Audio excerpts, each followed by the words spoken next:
देखिए 2 दिन पहले तमाम अधिकारियों के साथ सब लोक प्रतिनिधियों की मीटिंग हुई थी और इस मीटिंग के अंदर हमने ये सवाल मैंने किया था औरंगाबाद के घाटी हॉस्पिटल के डीन के साथ कि हमको समझ में आता है कि आपके पास वेंटिलेटर्स की कमी हो सकती है, ऑक्सीजन की कमी हो सकती है, लेकिन क्या रेगुलर मेडिसिन जो है जो दूसरे पेशेंट्स को देने चाहिए वो है? तो उन्होंने कहा था कि हमारे पास मेडिसिन अवेलेबल है। तब उसी वक्त मैंने उनको मैडम को एक एग्जांपल दिया था। मैंने कहा था कि एक पेशेंट है मुंडे नाम की, ऋतुजा मुंडे नाम की, जो गंगाखेड़ से ताल्लुक रखती है, गरीब घर से है। उसकी डिलीवरी घाटी के अंदर हुई।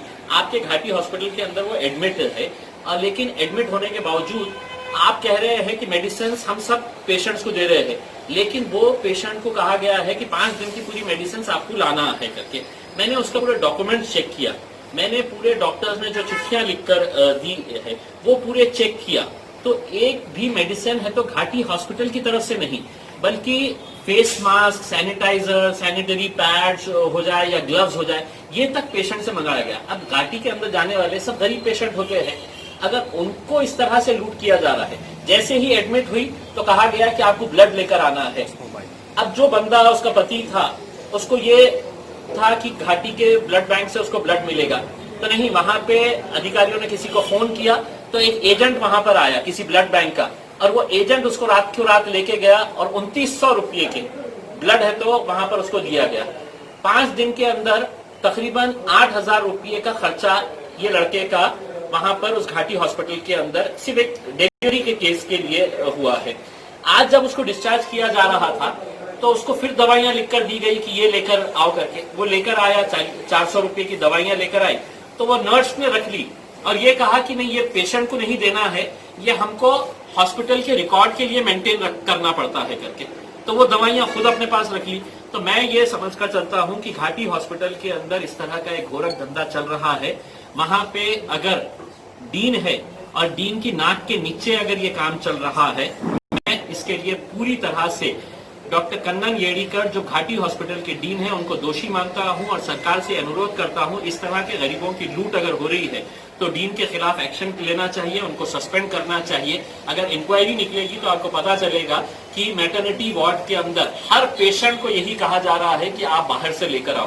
प्राइवेट हॉस्पिटल में अगर कोई पेशेंट गया तो वो ला सकता है, उसके पास पैसे की ताकत है, लेकिन गरीब आदमी जिसके पास पैसे नहीं होते हैं वो घाटी में जाता है। और अगर घाटी में इस तरह की लूट हो रही है और सरकार और पूरे अधिकारी खामोश है तो कहीं ना कहीं इस लूट के अंदर वो भी शामिल है। मेरा ये कहना है। महात्मा फुले योजना के तहत अभी तक कितने लोगों को लाभ मिला है और ये योजना क्यों लागू नहीं हुई है? देखिए 2 दिन पहले जब मुख्यमंत्री साहब के साथ वीसी हुई वीडियो कॉन्फ्रेंसिंग, तो उसमें तकरीबन 6 सेक्रेटरीज मौजूद थे। मैंने ये सवाल मुख्यमंत्री साहब से कहा कि 1.5 महीना पहले यहाँ पर महाराष्ट्र के स्वास्थ्य मंत्री राजेश टोपे साहब आए थे और उन्होंने कहा था कि हमने जब ये मांग की थी कि कोविड को भी, कोरोना के केसेस को भी आप महात्मा ज्योतिबा फुले के साथ जोड़ दे, तो उन्होंने उस वक्त भरी प्रेस कॉन्फ्रेंस और मीटिंग के अंदर कहा था कि हमने इसको जोड़ने की प्रक्रिया शुरू कर दी है करके। वीडियो कॉन्फ्रेंसिंग के अंदर जब मैंने ये मुद्दा उठाया और मुख्यमंत्री साहब से कहा कि साहब ये क्यों नहीं किया गया है, 1.5 महीना पहले आपकी ही सरकार का मंत्री आकर ये कहता है, तो सेक्रेटरी ने एक बात कहना शुरू कहा। उन्होंने कहा कि नहीं, हम औरंगाबाद के अंदर हमने इसको इंक्लूड कर दिया है, इसका इस तरह का पैकेज तैयार किया गया है। मैंने बीच में रोका उनको और कहा कि मुख्यमंत्री साहब ये आपको मिसलीड कर रहे हैं या आपको गलत इंफॉर्मेशन दे रहे हैं। 1 रुपये का भी फायदा किसी पेशेंट को, कोरोना के पेशेंट को इस स्कीम के अंदर नहीं हुआ है करके आप चाहे तो अधिकारियों से पूछ लो। अब कल जब हमने मीटिंग ली प्राइवेट हॉस्पिटल्स की तो पता चला कि नहीं, हमने तो 21 मई को सर्कुलर निकाल दिए, तो हॉस्पिटल वाले बोलते हैं कि नहीं सर, हमने प्रपोजल भेजा तो हमारे प्रपोजल एक्सेप्ट ही नहीं हो रहे हैं। यानी कि 1.5 महीने से सिर्फ टालमटोल किया जा रहा है, सिर्फ मीडिया के अंदर स्टेटमेंट इशू किया जा रहा है कि नहीं हमने ये कर डाले है अब गरीबों को।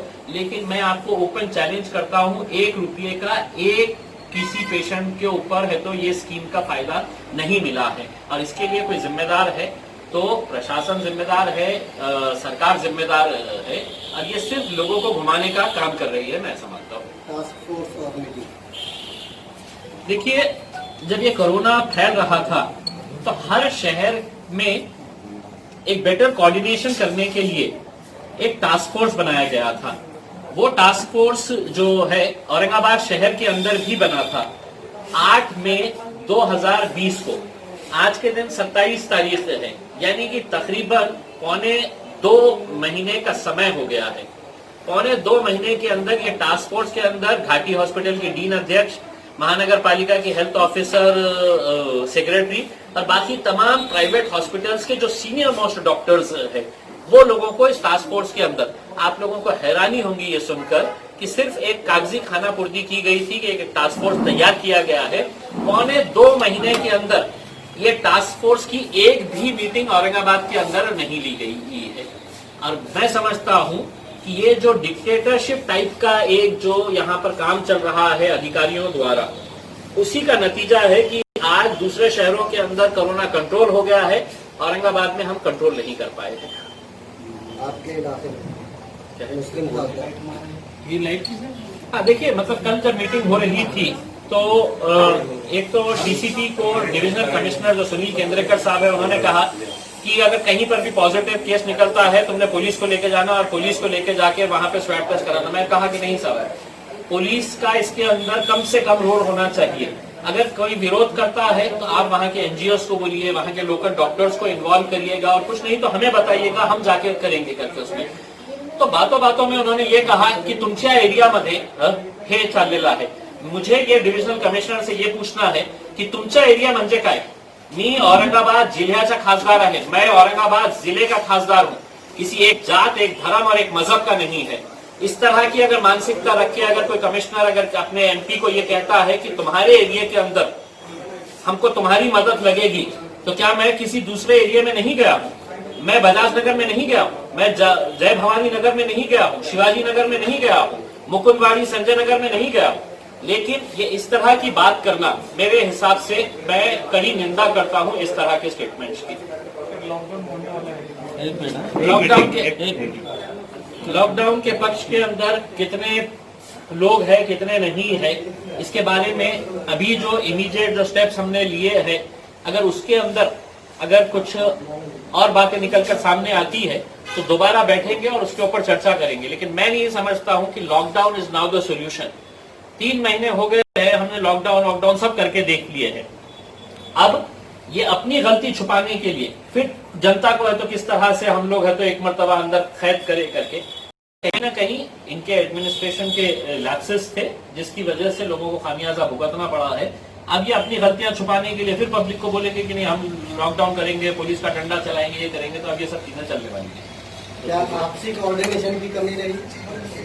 देखिए यकीनन शुरुआत से ही ये बात समझ में आ रही है और अब यहाँ तक बात आ गई है कि Aurangabad bench of Bombay high court को स्व मोटो इसके ऊपर प्रशासन को सवाल करना पड़ा है कि अगर कोऑर्डिनेशन अगर नहीं रहा तो हाईकोर्ट ने है तो नोट किया है ये चीज को, तो जो बात मैं आप कह रहे थे वो हाईकोर्ट भी अगर नोट कर रहा है तो बहुत ही एक दुर्भाग्यपूर्ण बात है कि यहाँ पर इस तरह की situation, lack of coordination between officers and lack of coordination, जो एक समन्वय होना चाहिए अधिकारियों और लोक प्रतिनिधियों के बीच में। लोक प्रतिनिधियों को तो यहाँ के अधिकारियों ने बोले कि नहीं इनकी तो कोई लायकी नहीं है, हम जो बोल रहे हैं बस वही फाइनल है।